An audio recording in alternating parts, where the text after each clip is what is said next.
Branding is how you are perceived. It is the lifestyle you're selling. It is the emotional connection that you have to your guest avatar, that your guest avatar has to you, to whatever it is that you are selling to them, whatever it is that you're offering. It is where trust is built. Brand is where they're making their decision and where they're going to build loyalty with you. Welcome to today's episode of Branded and Booked, you guys. I was interviewed last week on Gideon Spencer's mastermind group, which was awesome and always great to just be in connection. And I saw so many familiar faces in that group too, from people that I've actually met in person at Boutique Hotel Con, etc. I love how interconnected this industry is. I actually think it's very fun. But anyway, it's really good. One of the questions that he asked was essentially somewhere along the lines of like branding or marketing. Do they work together? What does that look like? What is their relationship? And I think this is such an important conversation to have and one that is not had enough in this industry. So as we're headed into the end of quarter 1 here and getting ready, ramping up for peak season, how many of you are like, praise Jesus? Because I am so ready for peak season. Like bring it on. As we head into that season, I want to make sure that you guys have a very clear foundation and understanding of what you can do this year that is going to set you up for so much success in years to come in terms of building out your direct booking funnel and strategy. And I want to walk you through today how branding and marketing do go hand in hand, what that relationship does look like, why this is really important to understand, and give you some like very tangible things that you can do right now. So first, I want you to understand the relationship between branding and marketing and how I view these two pieces. Branding is how you are perceived. It is the lifestyle you're selling. It is the emotional connection that you have to your guest avatar, that your guest avatar has to you, to whatever it is that you are selling to them, whatever it is that you're offering. It is where trust is built. Brand is where they're making their decision and where they're going to build loyalty with you. To give you an example here, the reason that people say, I own an Airbnb or I stayed at an Airbnb, and Airbnb has become this term that we use to say where we're traveling and where we're staying, because they have done such a phenomenal job at building brand awareness and recognition that people use Airbnb like they do Kleenex. When we use Kleenexes, they're not Kleenex. Kleenex is the brand. We're using tissues. And they've done such a phenomenal job at building the brand recognition needed to drive trust that has just become what we say, right? And so same with Airbnb. That's exactly what they've done. So what I help hosts understand and boutique hotel owners is that you don't want your boutique to be associated, your boutique hotel or your short-term rental to be associated with the brand Airbnb, because that's giving them all the power, right? Or to any OTA, name any OTA. You want your brand to stand on its own, and you want your guests to recognize your brand name, property name, whatever it might be, whatever makes sense for you there. And also infusing yourself into some of that, in my personal opinion, is very important. There are a lot of things that AI can do, but it is not going to take you away, and it's not going to take your personal story away. And if we take a look even at some of what my favorite people in this industry are doing, we'll use Bolt Farm Treehouse as an example here. Tori and Seth have infused themselves so much into the Bolt Farm brand, more so in the last 12-ish months than they ever have previously, in my opinion. And that's really evident even if you just go take a look at their social media account. And they're doing that because they know that they can't be replaced. So somebody could take Bolt Farm Treehouse and go build that type of property on any cliffside. Like pick a cliffside, find great property, build tree houses, put up domes. Like anyone could do that and call it something different. But no one's going to replace Tori and Seth and their story and how Bolt Farm Treehouse came to be. And they've realized that, and they're leaning into that in their marketing. This is where people emotionally connect, right? That is branding. That is branding. When you build something that people are so excited to experience and talk about and be a part of the story and what you're cultivating and experience that lifestyle, that's branding, right? That is branding. Marketing is the way in which you are getting that brand out into the world. Marketing it's the actions that you are taking to get your brand visible in front of the right people so that the right people say yes to you, right? So branding is the foundation, marketing is the action. That's sort of how I view it. That's how I view those two entities, which is why I can't talk about one without the other. And to go a little bit further on the marketing side, when we say, when we're talking about marketing, this is anything that you're doing on the OTAs, anything you're doing in terms of ads, social media, Pinterest, email marketing, YouTube, wherever you have a presence, those are your marketing mediums, your marketing platforms, and your brand strategy has to be so dialed in that if I see you on YouTube or I see you on Instagram, then I land on your website and now I'm reading a blog from you or I'm opting into your email funnels. All of those pieces, I should be seeing similar messaging, similar storytelling over and over again because frequency and repetition drive sales. That happens at the foundational brand level. To give you guys another analogy here, I often say, if you were to go build a house, which this will resonate with so many of you, if you were to go build a house and you started to put up the walls, right? You're putting up the walls, you have not laid a foundation. What's going to happen to that house? It's going to fall. The walls are literally going to fall down around you, right? You have to lay a foundation first to give those walls something solid to stand on. That is the same thing with marketing. That's the same thing with marketing. When you go to start posting on social media and you're like, I should collect emails. I should send an email a month or once a quarter. I should get this post out on social media today. I should go create a YouTube channel. I should write a blog post. And you're just kind of throwing things out into the universe and seeing what lands. You are not being strategic. You are posting and praying or throwing spaghetti and seeing what lands, seeing what sticks, right? And that is not going to be the thing that really helps you drive direct bookings. And that's what so many of you are doing. And you know what? That's okay if that's how you've gotten started. But if you're going, I'm frustrated by the results that I'm seeing, it's because you probably haven't laid the brand foundation. When people come to me and they say, I want to increase my direct bookings, I have a marketing problem. I'm like, okay, like maybe a little bit. But first, I've got to understand the brand. Who are your target audiences? And when I ask that question, I'm usually met with, oh, people travel from X distance to get from me. And we typically attract families. And usually the mom's the one who's booking. Like that's the answer I get.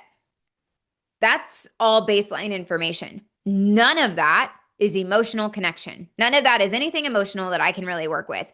You've got to tap into who your audience avatar is at their core. What makes their heart beat? Who are they at their soul? What is it that they're struggling with? Why are they choosing to make this decision to go on vacation or whatever?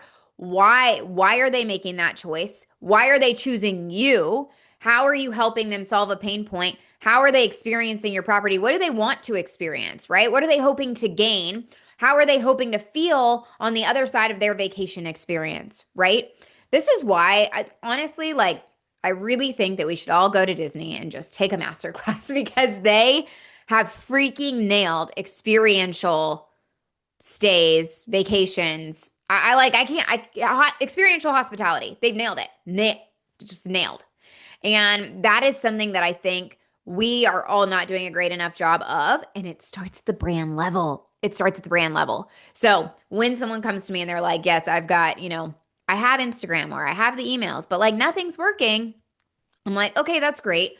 We can take a look at that and diagnose that. But before I even go there, I need to understand what your brand foundation is. What is your brand strategy? And they're like, what? Here are my logos. I'm like, okay, yeah, great. So branding is not logos. Branding is not visuals. That is a piece of the overall strategy for sure, but it is not that. So when we're thinking about branding and how we really make sure that we're creating something that is going to give us a solid foundation to stand on, I'm about to walk you guys through our exact process that we take clients through. So if you're listening in the car, don't take notes, but I don't know, you probably have some AI note taker or something. You guys, AI and I are like love, hate. And I feel this is a total side note, and I do this sometimes and I realize that, but I think you guys appreciate it and you love me for it. I feel like my parents, like when we were growing up and cell phones became a thing, I don't know if you guys remember this, but I remember my mom having this clunky phone in the back of her. I think she was driving a Jeep at the time. And then eventually in the back of her minivan that we all rode around in. And it was just this massive thing. And then I remember one that had like a leather case on it and the front of it kind of flipped down and the buttons on it lit up and they were super green. And anyway, I remember then like cell phones came out and computers and the internet and AOL and AIM and they were like, don't get in chat rooms. And it was, it was a whole thing. I literally feel like my parents now with AI. And I think I feel this way too, because as great as AI is, and this is so relevant to the branding conversation as well, as great as it is, it's only going to take you so far without really being intentional and knowing how to prompt AI. And I still think it's just great for inspiration. But please don't take AI at face value. The number of people I see who are going to AI to try to make websites that have no SEO strategy in place, that have no marketing funnel in place, that are just like, here's the website, and that way somebody can like click and book, but you haven't done anything. Your website is literally like, should be walking into your hotel lobby. So if I'm going to your website and it doesn't feel as experiential and doesn't convey the feeling that you're working for me to have, why would I continue booking with you? I'm not going to do that. Website design is not something that if you really don't know, again, like I know that there are a lot of great things being done with AI and some of you know how to prompt it very well and can create great things. But if you don't, please just don't go like haphazardly try to create something and think it's going to be the best thing that you've ever done. I am a big proponent at this point in my life of being like, what's worth my time and energy to actually pay someone to do and figure out for me, because I need to focus here. But in this hospitality world, I saw a post this morning from Muse. Actually, Muse is AMEWS, Muse. They are another property management software, largely in the boutique hotel industry. So they kind of compete with Cloudbeds. But I saw a post from them this morning, and it was like, is AI going too far, or are we taking AI too far, keeping human at the center of hospitality? And I was like, I literally sent it to Lindsay, who owns Polish Code, who's my web partner. We work on all the projects together. And I said, this kind of content I want to create. This is what I want to speak to. Because in this world of AI, we forget that we are literally human-centered businesses here in hospitality. And you cannot remove human beings from hospitality. They still have to have that touch point, especially now with AI, because people are going, is this real? Does this sound like everything I've seen? That's the thing, right? Everything, because of AI, especially from a branding perspective, has started to look, feel, sound the same. And I'm like, oh, what are we doing? I can't tell you. I had 6 strategy calls this week. A few of them had websites, maybe 3 of them had websites. And when I went to their sites, number one, all of them had a pretty rough user experience. And it was just, some of them were built on their property management softwares. Paragraphs of text, just chunks and chunks and chunks of text. And I'm like, no one is engaging with that. That is not storytelling. People are not reading that. You've got to again, it's like, you've got to create the experience, right? But number 2, I'm looking at the copy on their website and I'm like, yeah, I've heard that. Yeah, that sounds like it came from ChatGPT. Yeah, I've seen that on other websites.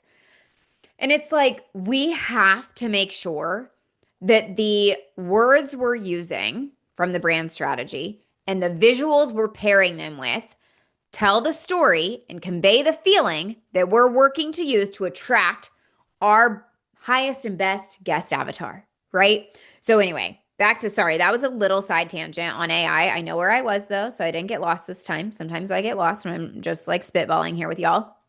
When it comes to the brand strategy side of things, you have to walk through the process of number 1, outlining those audience avatars. And typically, I would say most of our clients have 3, a core avatar and followed by 2 sub audiences, right? But it has to be so granular that you literally create a story around who this person is. I'm going to use the Cabins on the Cumberland example here. So for Cabins on the Cumberland, we created the McCarthy family. McCarthy family, mom, dad, 2 kiddos.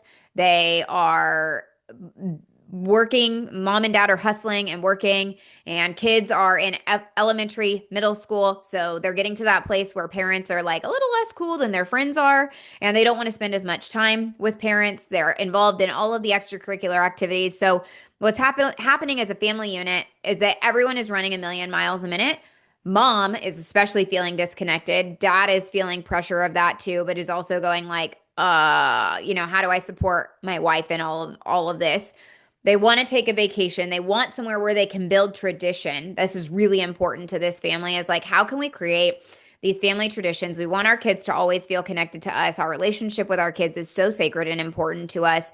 Their memories, we know that these times are fleeting. Their friends are starting to become cooler than we are. That's making mom feel a certain type of way for sure. Dad's kind of like, they're going to be all right. Like you guys can probably relate to this story that I'm telling you. But do you see how I'm telling you a story? I didn't even start with, oh, they're located within a 4 to 6 hour driving radius of a, I know that information. That is a piece of the puzzle. And that's super relevant, especially if you're running ads in some capacity.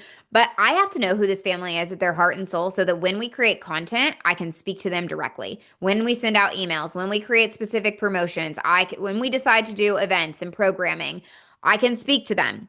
And I know that traditions are important to them, which is why our tagline is traditions start here. And we were super intentional about that because we're instilling, like, we know that the Lake Cumberland area is one that people come back to year after year. And we wanted Cabins on the Cumberland to be that tradition for those families. We wanted this to be the place where they could start that annual family trip. They're bringing their kids now. Those kids are going to bring the grandkids at some point in time. Like that's what we really were working to cultivate here. And when they're at the cabins, we knew that one of the big concerns for parents is that they do not want bored kids on vacation because bored kids are not fun kids. And then they're on their devices, and that's not the point of vacation. And they know that. This is also why we very intentionally we have one cabin that has a TV in the primary bedroom. All of the rest of the cabins do not. There's one TV in all of our cabins. And that was a very intentional choice because when you're there, you're getting outside, you're reconnecting with nature, you're getting more grounded in who you are, you're reconnecting to being present and to being with each other. You're telling stories around the fire, you're talking about things as a family that you haven't talked about in a while. No one is bored, everyone's having a good time. And it's a little bit of choose your own adventure as well. So kids are not going to be bored.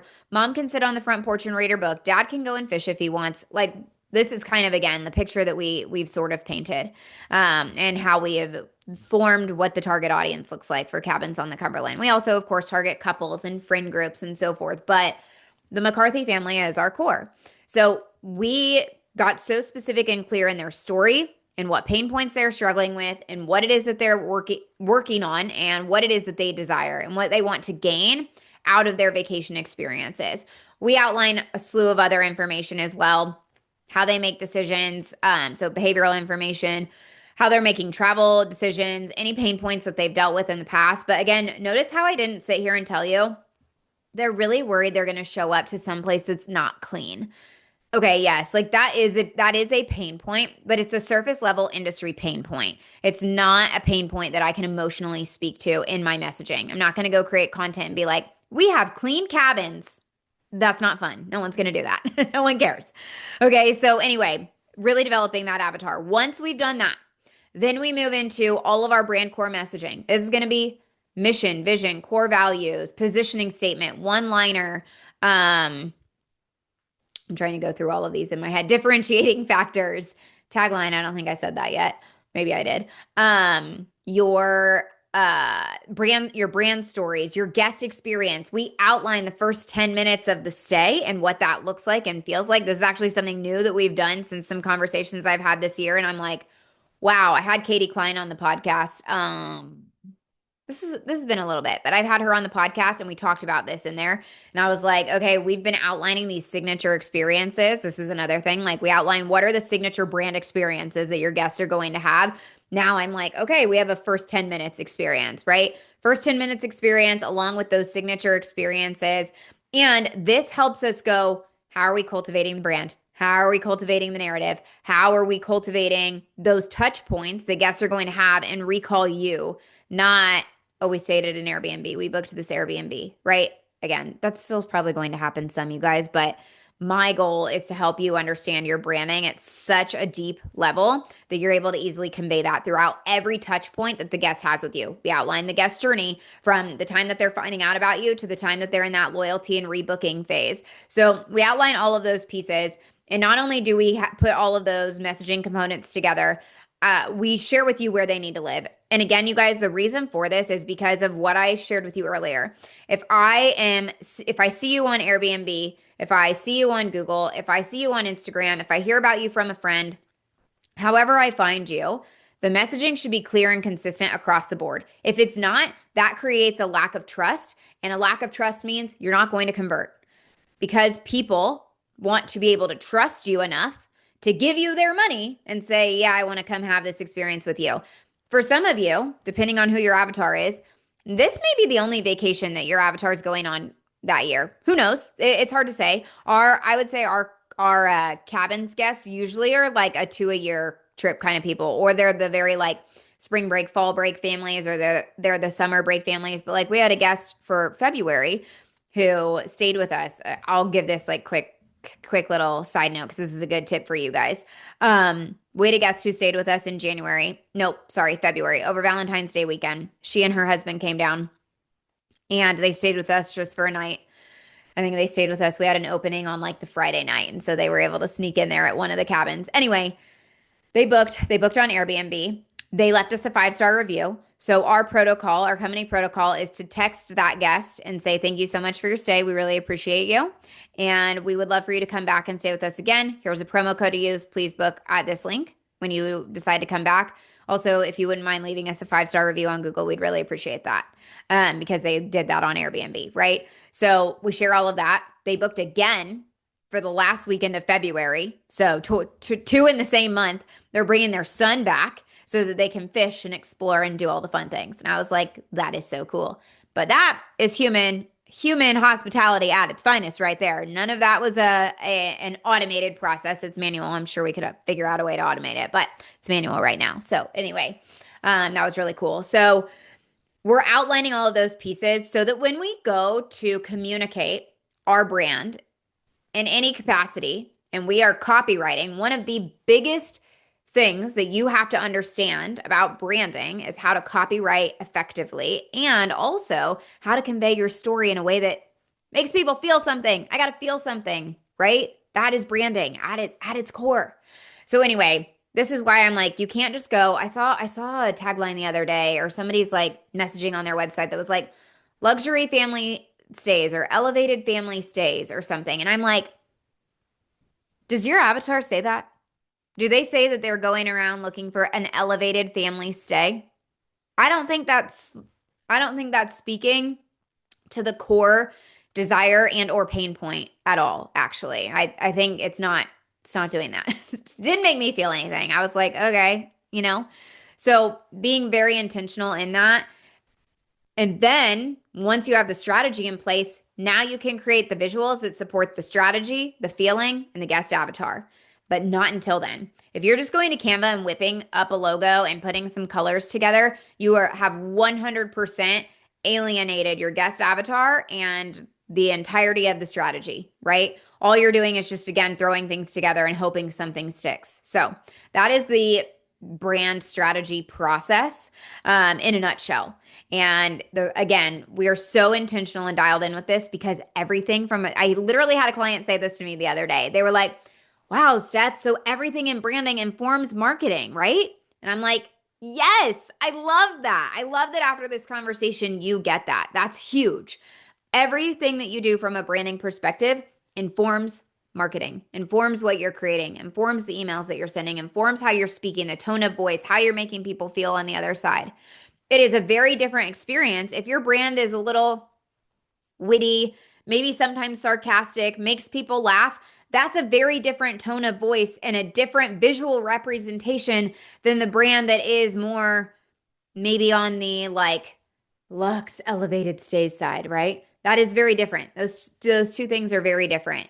And if we're speaking to the like warm, family friendly, I'm trying to think like what other tones of voice that we have done recently. We've done some ones that are like very humorous, like have a little bit of like soul in them. Or even here, like in Indy, this like experience of Hoosier hospitality. We want to make sure that that's at the core of our co-hosting brand for Hosted by the Webbers. So again, you have to be so dialed in on that because that is what is going to inform your marketing strategy. So in a nutshell, to kind of wrap this for you guys, branding and marketing go hand in hand. Can't have one without the other. So when I have people that come to me and they're like, I just want to hire influencers or I just want you to post on social media for me. I'm like, I can't do that job until I know your brand. And if you bring me your brand guidelines and a whole brand strategy and your audience avatar is super outlined and I can tell that you didn't just copy and paste whatever ChatGPT gave you, we'll be okay. But that is the biggest mistake that I'm seeing right now is that so many of you are just going, I have a short-term rental in this market. I need some brand messaging. Can you give it to me? What should my brand be? What should I call this? Let me just tell you, ChatGPT is giving you the same names that it's given to 1,000 other people that day, which is why we're starting to say, I literally am seeing this happen. The same names come up over and over and over again. And again, there is some of it that's like, can be the naming process in and of itself can be very difficult and tedious and time consuming. We don't ever even get to the name until we have done avatar and brand strategy. Then we're coming up with names based on those two pieces because the name has to connect, right? And it has to convey everything and it has to be able to stand on its own and also go with the tagline. Like there are so many different components and all of this, you guys, comes back to the psychology of your guest on the other side, the psychology of that person that's going to make the buying decision, right? So anyway, they go hand in hand, not one without the other. If you're telling me right now I've got a marketing problem, that may be partially true, but you also may have a brand problem. So this is the time to fix it before you get to peak season. Because during your peak season, what you should be doing is making sure that your guests know throughout all the signage on your property, throughout your guest communication touch points, throughout the coffee mugs in your property, they should see your brand. They should visually see your brand and know who they're staying with. Then you've got your email funnels that are sending them emails to keep your brand top of mind. It's all connected, you guys. It's all connected. It's not one without the other. All right. I appreciate you guys tuning in for this episode of Branded and Booked. If you were listening to this today going, Steph, I need help, like SOS, I'm happy to support you on your brand strategy. We will link our inquiry form in the comments below. I will also, spoiler alert, tell you guys that I am getting ready to launch my last round of STR Marketing Bootcamp for at least a year. I am launching this round of STR Marketing Bootcamp, but while we're on the road, I don't plan to launch it. I may change my mind, but right now, we're heading out for camper life at the end of June. And so this is going to be my last 12-week STR marketing boot camp. So if you've seen me talk about this and you're like, wow, you've done 4 rounds of this now, I really wanted to be in one of the rounds. Well, this is your chance to do it. And I will be launching that again at the beginning of April. So be sure to stay tuned and watch out for that. Those of you who are really interested in figuring out the branding and marketing side of things, but you're going, I might need to just DIY this, or I want to DIY this and really figure it out, but be informed by strategy and be backed by support and coaching, that program is going to be really supportive for you in that. If you're like, yeah, will you do all of this work for me? Then our agency is going to be supportive for you in that. So I'll leave the inquiry form in the comments or in the chat, not in the notes. There we go. In the show notes below for you. But also stay tuned for STR Marketing Bootcamp if you're kind of thinking that may be something you want to explore. All right. Cheers, you guys. I'll see you on the next episode. Bye.